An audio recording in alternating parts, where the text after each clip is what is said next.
네, 안녕하세요. 오늘은 인간 영성 30조 공부하겠습니다. 기도하죠. 성부와 성자와 성령의 이름으로 아멘. 성령님, 오늘 이 시간 통해서 육신의 성향, 정신의 성향, 영적 성향이 서로 구분된다는 것과 영적 성향으로 성장되어야 된다라는 이런 중요성을 잘 깨달을 수 있도록 도와주십시오. 성부와 성자와 성령의 이름으로 아멘. 교재 30쪽입니다. 성향들 사이의 구분. 참 이상하죠? 성향이면은 그냥 성향이지 성향들 사이의 구분이 뭐냐 이겁니다. 이게 왜냐면은 인간은 육신, 정신, 영을 가졌으니까 육신적인 성향이 있고 정신적인 성향이 있고 영적인 성향이 있는 거예요. 그러니까 어린 시절에는 육신적인 성향이 강하고 청소년 시절에는 정신적인 성향이 강하고 또 성인이 되면은 결국 완성되는 의미에서의 영적 성향이 강해진다. 이래 볼 수가 있죠. 1번 형성과학은 모든 인간 성향들을 초월적 차원과 관련해서 구분합니다. 초월적 차원. 초월적 차원과 관련해서 구분한다 이겁니다. 이게 무슨 뜻이냐면은 인간이 태어나서 어린 시절에는 육신, 정신, 영은 가졌지만 이렇게 성령님과의 관계를 갖다 맺으려면은 적어도 청소년 이후가 돼야 돼요. 아직 서너 살의 이런 어린 나이 또 세네 달의 아주 유아인 경우에는 하느님을 알 수가 없어요. 근데 이 어린 나이에도 육신, 정신, 영은 가졌거든. 그래서 나름대로 육신, 정신, 영을 이제 어머니의 돌봄을 통해서 성장을 해요. 이걸 뭐라 그러냐면은 이걸 초월이라 그래. 그래서 이 초월에는 두 가지가 있어요. 하나는 자연적 초월. 두 번째는 이제 성령님과의 관계에서 초월되는 이 두 가지 초월이 있어요. 그래서 하느님과의 관계를 알지 못할 경우에는 하여간 육신적인 초월, 정신적인 초월, 영적인 초월이 그냥 자연 상태에서 이루어지고 있는 거예요. 그런데 언젠가 이제 청소년 시절을 지나서 성인기가 되고 그러면은 이제 성령님과의 하느님과의 관계를 알게 되고 그러게 되면 하느님으로부터 계속 뭐를 받느냐? 하느님으로부터 계속 영감을 받아요. 영감을 받아서 영적인 정신, 영적인 육신 이렇게 초월되는 두 번째 단계의 초월이 있다 이거예요. 자, 그다음에 두 번째 육신, 정신, 사회 역사를 초월적 관점에서 일반적으로 영의 영향을 받은 성향과 받지 않은 성향들로 구분될 수 있습니다. 그래서 영의 영향을 성령님과의 관계가 이제 영의 영향을 받은 거니까 영의 영향을 받은 성향과 그렇지 않으면 자연적인 상태지만 영이 있어요, 없어요? 있어. 이 상태에서 초월하는 것과 두 가지 차이가 난다 이겁니다. 세 번째, 영성적인 형태 성향들이란 영의 영향을 받은 성향들을 말한다. 그래서 신앙에서 얘기하는 영성이라는 말을 쓸 적에는 자연적인 상태에서의 이게 초월되는 자연적인 상태에서 성장되는 육신, 정신, 영을 얘기하는 게 아니라 영성이라고 얘기할 적에는 이미 신과의 관계, 성령님과의 관계에서 이렇게 성장할 적에 바로 이걸 영성이라고 얘기를 한다 이거죠. 영성적인 형태 성향들은 삶의 초월적인 차원과 연결되어 있으며 나아가 톡톡하게 영과 연결된 인간 형성에 기여합니다. 그래서 이 영성적인 관계라는 것은 뭐냐면은 자연적인 차원에서의 초월은 당연히 이루어지는 거예요. 자연적인. 이 인간이 자연적으로다가 육신, 영신, 영을 가졌으니까 자연적인 상태에서의 초월은 이루어지면서 특별히 또 어떻게 되는 거예요? 성령님과의 관계. 성령님과의 관계에서의 하느님의 힘까지도 받아서 초월되니까 양쪽 두 가지 초월이 다 이루어지는 거예요. 이 구분을 잘 할 줄 아는 게 중요해요. 다섯 번째, 영성적인 성향의 드러남은 깊이의 차이는 있지만 영의 힘과 연결된 육신적, 정신적, 사회 역사적일 수 있습니다. 그래서 영성적인 이런 성장을 한다라는 얘기는 뭐냐면은 이게 영의 힘과 연결된 정신적, 육신적, 사회 역사적일 수 있다. 이게 뭐냐면은 영의 영향을 갖다 성령님의 영향을 받았으니까 성령님의 영향을 받아서 정신이 변화될 수 있어요, 없어요? 변하지, 영성화되는 거지. 육신이 또 영성화될 수 있죠.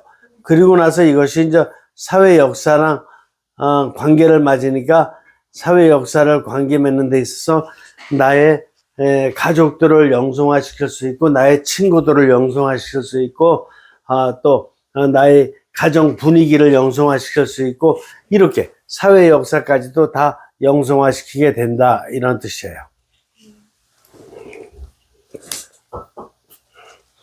그 다음에 중간 정도 보세요. 영성적 형태 성향들의 두 가지 주요 유형, 두 가지가 있구나.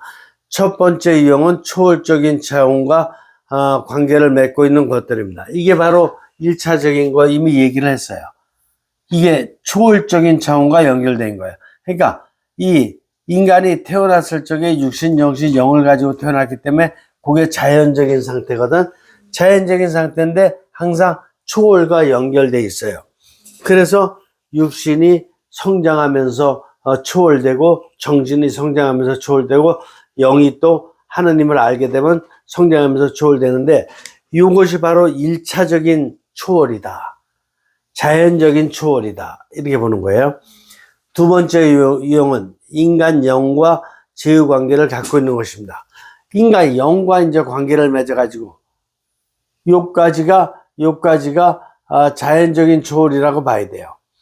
왜냐면 육신이 사회 역사와 관계에서 계속해서 에너지를 받아서 성장하거든요. 변화되거든요. 이렇게 변화된 게 또 정신으로 넘겨갖고 또 변화돼. 근데 하느님을 모르는 사람은 신앙을 안 가지고 성령을 모르는 사람은 이쪽 차원으로 못 올라간다고. 그래서 대부분 자연적인 1차적 차원에서 초월되고 거기서 정지하는 경우가 많이 있죠. 근데 두 번째 유형은 뭐냐면은 두 번째 유형은 이게 정신에서 영으로 올라가 가지고 영이 성령님과 관계를 맺으면서 이제 2차적인 초월이 되는 상태다. 이렇게 볼 수 있어요. 그 다음에 첫 번째, 기도에 찬 관상과 연결된 성향은 초월적 영적 사정력, 즉 영과 친밀하게 저유되어 있습니다. 그래서 기도에 찬 관상이다 라고 하면은 기도라고 하면은 뭐죠? 바로 영성이죠. 기도라고 하면 영성이죠. 그러니까 기도를 한다라는 것은 육신과 정신 차원에서 하는 걸 뜻하지 않아요. 요거는 낮은 단계의 차원에서의 그냥 자기가 이렇게 신께 바라는 뭐 원이나 이런 건 있을 수 있으나 직접적으로 신으로부터의 어떤 영감이나 어떤 뜻이나 어떤 힘을 받지 못해요. 그러니까 기도를 할 적에는 항상 그래서 정신적 차원이 아니라 영의 차원으로 올라가서 영과 하느님과의 관계가 이루어지는 걸 말한다. 이런 거예요. 두 번째, 대조적으로 운동정신과 관련된 성향은 영성적인 성향과 연결될 수도 있고 연결 안 될 수도 있습니다. 그래서 만약에 예를 들어서 운동이다. 그런다 그러면 아까 기도는 뭐라 그랬어요? 기도는 정신 차원이 아니라 영의 차원에서 하느님과 연결을 갖는다 그랬죠. 운동은 어떻게 될까? 운동은 일단 육신으로 하는 거예요. 육신으로 하는 것이고 또 정신으로 하는 것이에요. 일반적인 경우에는 다 육신과 정신적인 차원에서 운동하는 사람들이 많아요. 근데 영과 연결돼서 하는 사람도 있을까 없을까? 있죠. 있어요. 그래서 김연아가 옛날에 피겨스케이팅 타다 보니까 대회 이제 이제 스케이트장으로 나가면서 다 성우경 긋고 그리고 탁 나가더라고.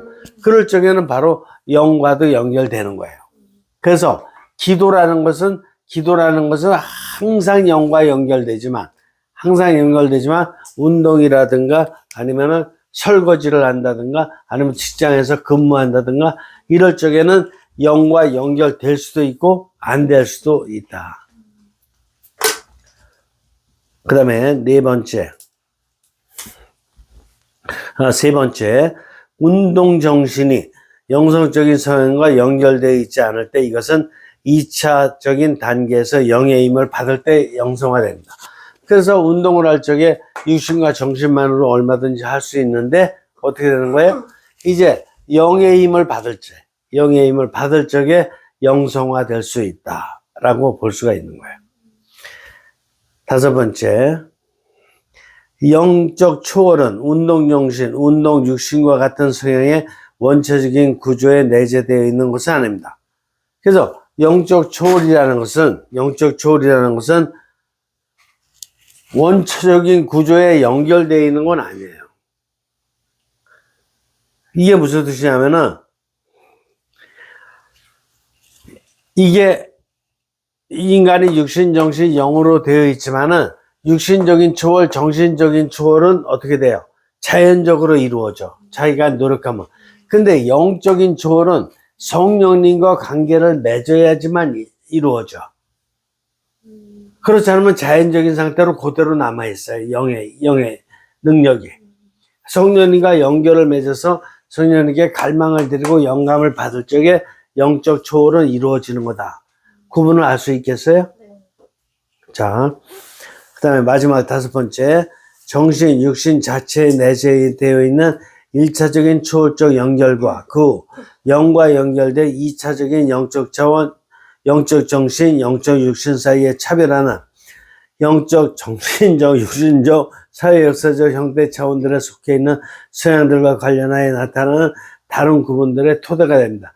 말이 좀 길지만 이게 무슨 얘기냐면은 마지막 종합 정리를 하면은 잘 보세요. 인간은 육신, 정신, 영을 가지고 세상에 태어났어요. 하느님이 그렇게 선형시켜 주신 거야. 그렇기 때문에 육신도 초월할 수 있고 정신도 초월할 수 있고 영도 초월할 수 있어. 자연적인 상태에서 초월할 수 있어. 근데 인간이 영성이라든가 기도생활이라든가 좀 더 이렇게 2차적인 초월을 할 적에는 항상 어떻게 되느냐.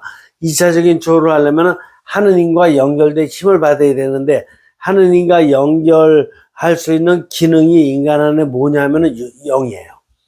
그래서 영이 이렇게 하느님과 갈망과 영감의 소통을 해야지만이 2차적인 초월이 이루어지는 거야.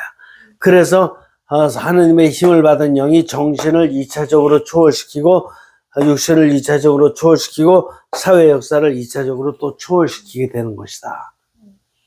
이해가 되십니까? 이게 성향들 사이의 구분이에요. 1차적인 성향을 가질 것이냐 2차적인 성향을 가질 것이냐. 그래서 아주 중요한 내용이지만은 여러분들이 들어본 적이 없기 때문에 좀 어렵게 들릴 수 있어요. 근데 앞으로다가도 계속해서 좀 더 설명을 할 거기 때문에 이제 언젠가 잘 이해할 수 있게 될 것입니다. 자, 여기서 마치죠. 성부와 성자와 성령의 이름으로 아멘. 성현이 고맙습니다. 우리가 1차적인 초월과 성장, 또 2차적인 초월과 성장이 무엇인지의 본질을 잘 깨달을 수 있도록 저희를 이끌어 주십시오. 성부와 성자와 성령의 이름으로 아멘. 아멘. 수고하셨습니다.